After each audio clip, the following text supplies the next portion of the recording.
Қайырлы таң, қайырлы күн, қайырлы кеш, қайырлы түн достар. Сендермен бірге қайтадан Abzik Motors. Жігіттер, бүгін мен сіздерге әйгілі BMW-ның 7 сериясы жайлы айтып беремін. Спорт пен комфорттың бір көлікте үйлесуі және неліктен дәл осы қара бумер дәл жүргізушіге арналған люкс седаны болып табылады. Біржан мен Сараның айтысындай Mercedes пен BMW-ның айтысы қалай тартысты өтті. Одан да бөлек көптеген қызықты ақпараттармен сіздермен бөлісетін боламын. Видеомызды бастамай тұрып каналыма тіркеліп, лайк басып, пікір қалдырып кетсеңіз, қазақ контентінің дамуына үлес қосар едіңіз. Ендеше, кеттік.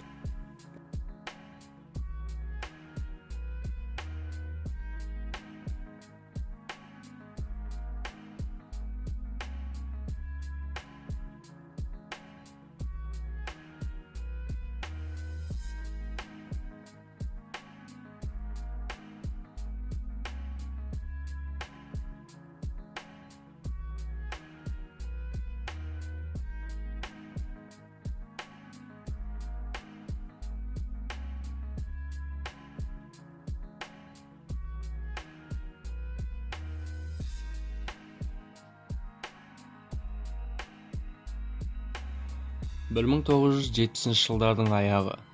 Автомобиль әлемі қандай еді? Mercedes комфортқа бағытталған автомобильдер жасап жатты. Сәйкесінше BMW-ліктер спорттық мінезді көліктерді шығарды. Осылай жалғаса беруі мүмкін еді. Бірақ бәсекелес екі компания біреуден қаламыз ба деген оймен бір-бірінің тұтынушыларын жаулап алуды мақсатқа қояды. Mercedes-ліктерді жайлап спорттық модельдер шығарыла бастайды. Бірақ көп ұзамай BMW компаниясы өз жауабын берді.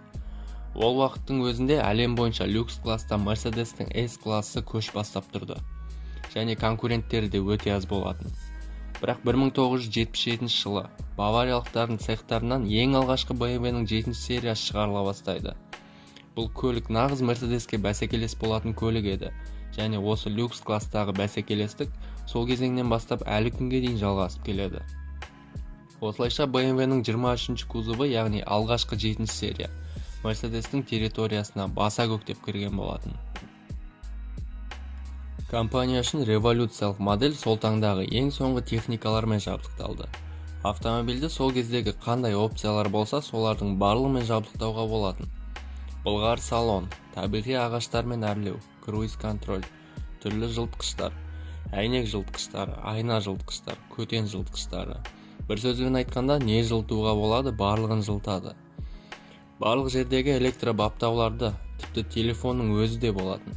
70 жылдардың аяғында көлікте телефонның болуы фантастика көрінетін еді. Ол кезде қазақстандықтардың үйінің өзінде телефон болды ма, болмады ма, оны білмедім достар. Білсеңіздер, комментарийге жазып кетіңіз. Дәл осы алғашқы 7 серияның Mercedes-тен бір ғана осал тұсы болатын. Ол қозғалтқыш түрлерінің аздығы.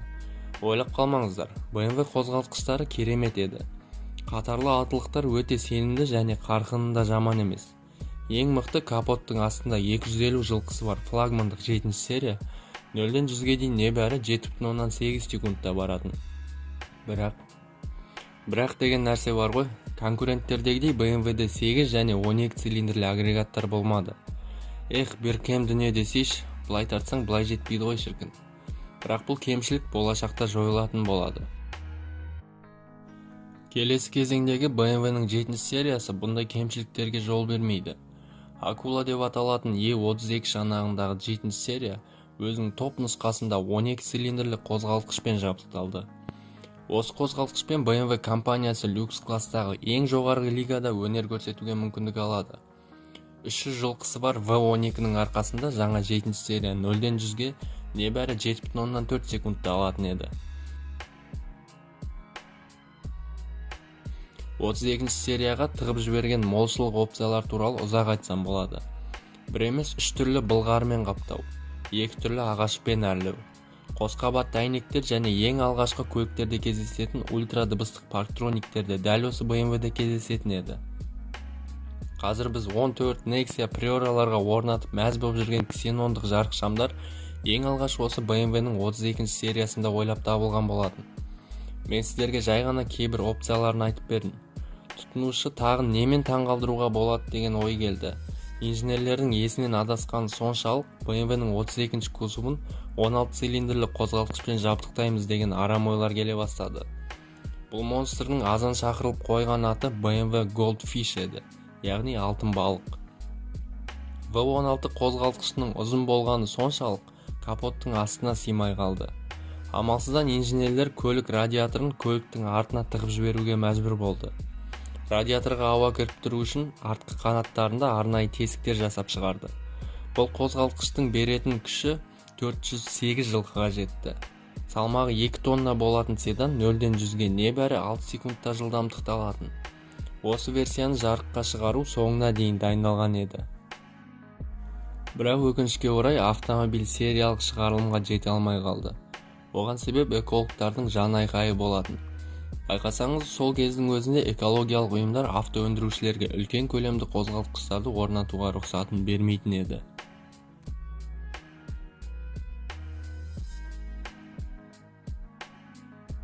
Достар, бізге ең қызықтысына да келіп жеттік. BMW-ның E38-ші шанағы. Бұл автокөліктің айналасында қанша әңгіме мен фанаттардың махаббаты жатыр. Бұл көлік сол кездің титаны, әйгілі Мерседестің 140-ші қабанына былайша айтқанда высып тастаған көлік болып саналады. Мерседес компаниясының ең үлкен S-классы. Ол уақытта 140-ші Мерседесті салон байлығы мен жүріс жұмсақтығынан басып озу мүмкін емес десем де болады. Бірақ BMW басқасымен тартымды ғой. BMW-ның 38-ші кузовы сол уақыттағы өзің басқарғың келетін люкс класстағы жалғыз көлік болып саналатын. Бұл көлікті басқарғанда, оның үлкендігіне қарамастан ерекше сезімге бөленесіз. Мерседес алғым келмейді, бірақ тек артында отырамын деген көкелеріміздің де BMW компаниясы бетін қайтармайды.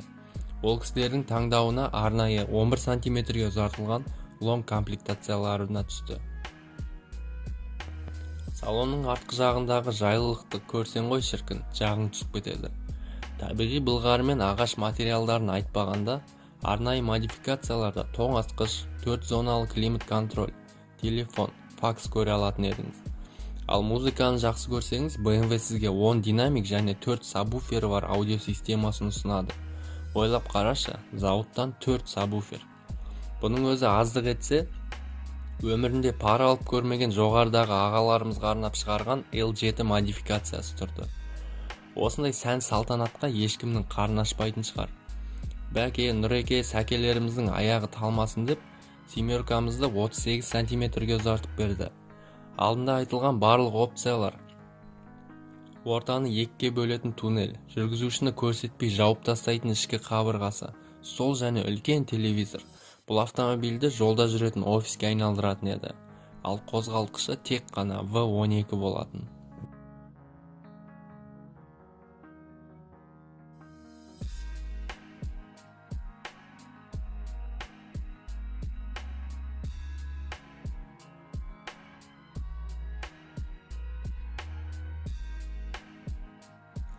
Өзінің қауіпсіздігіне қатты уайымдайтын ағаларымызға BMW компаниясы арнайы броньдалған көліктерді ұсынады.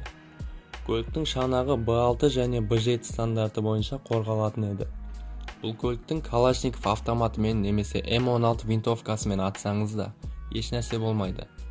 Тағы да айта кетер болсақ, көліктің астында граната немесе бірнеше килограмм тротил жарылса да, көлік сіздің артыңызда аман алып қалатын еді. Ал қарсы шабуылға көліктің ішінде арнайы қару бекітіп қоятын жерлері болған. Көлікті бұндай қылып жасау үшін кузовты басынан басқаша қылып өндіру қажет. Қалың темірден арнайы капсула шығарылады. Ал көліктен тез арада шығып кету керек болса, арнайы система алдыңғы айнаны жарып шығарады. Дөңгелектердің барлығы жарылып қалған жағдайда да көлік ләм демей сізді үйіңізге жеткізеді.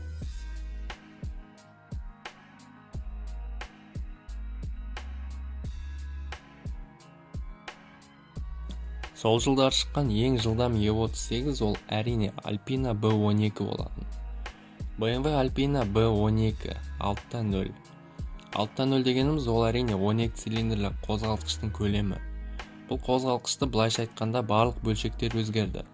Өздеріңіз білетін BMW J150-де тұрған 5.4 литрлік қозғалтқышты шашып, бөлшектерін жеңіл әрі шыдамдыларға ауыстырды. Мотордың күші 320-дан 430-ға бірақ жетті. Alpina 0-ден 100 шақырымды 5,9 секундта алатын. Жаңа пружиналар мен амортизаторлар көлікті кішкене қатаңдау етті, бірақ көліктің басқарылуы сөзсіз жоғары деңгейге жетті. Ал автомат қорабын басқасын ауыстырды. Енді сатын ауыстыру рөлдегі батырмалар арқасында ауыстыруға мүмкіншілік берді. Көліктің салоны ең сапалы былғармен қайта тігілді.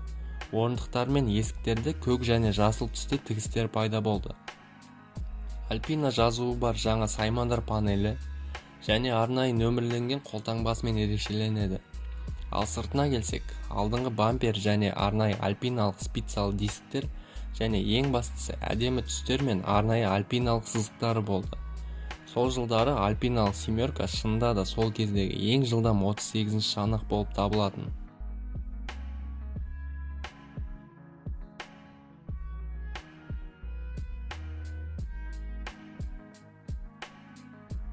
BMW-ның киноға түсуі. Әрине 7-ші сериялы BMW көптеген фильмдерге түсті. Олардың ішіндегі ең бірінші ойға келетіні Петр Бусловтың Бумер фильмі. Фильмді түсіру барысы өте қызықты болды. Фильм режиссерлері BMW компаниясынан 7-ші серияларды сұраған екен. Бірақ та BMW-ліктер бас тартты. Оған себеп BMW автокөлігін криминалды әлемге қатыстырғысы келмеген екен. Амал жоқтан көлікті таныстар мен жалға көлік беретін ұйымдардан іздей бастайды. Сол кезде 5 көлік табылған екен. Оның 2-еуі ғана ұзартылған лонг версиясы болды. Ал оның 1-еуі ғана V12 қозғалтқышымен жабдықталған еді. Фильм шыққаннан кейін өте танымал болып кетті. BMW компаниясы көлік бермей қойғанына ұялғаны ма, келесі Бумер 2 фильміне өздері BMW X5 көлігін ұсынған екен. Фильм басында түскен BMW-ның 7-ші сериясы өкінішке орай фильмнен кейін апатқа ұшырап, одан кейін онымен не болғаны белгісіз. 2002 жылы бүкіл әлемнің кинотеатрларында Перевозчик фильмі жарық көрді. Басты рөлде танымал актер Джейсон Стэтхэм 7-ші сериялы дәл осы көлікпен жүреді. Стэтхэмнің көлігі механикалық қораппен жабдықталған 735-ші BMW болатын. Фильмде BMW-ның қатысуымен көптеген мықты сценалар бар. Механикалық қораптың ары-бері ауысуы, қала полицияларынан қашу, мосттан секіру сияқты неше түрлі трюктарды байқауға болады. Және дәл осы фильмде Мерседестің 140-ші кабанын байқаған болсаңыздар, комментарийге жазып кетіңіздер. Жігіттер, қазіргі таңда өте жақсы сақталған BMW-ның 7-ші сериясы өте аз. Асан Қайғы атамыз жер ұйқысы дегендей іздеп таппай кетуіңіз де мүмкін. Қазақстанда жақсы жағдайдағы E38-ші BMW-лер шамамен 6 миллион теңгеден басталады. Бұл көліктер жақсы жағдайда болса, уақыт өткен сайын тек бағасын қоса беретініне сенімдімін. Егер сізде осындай көлік болса, көзіңіздің қарашығындай сақтаңыз. Сіздермен болған Abzik Motors. Лайк басып, комментарий жазып, қазақ контентін қолдайық. Ендеше, сау.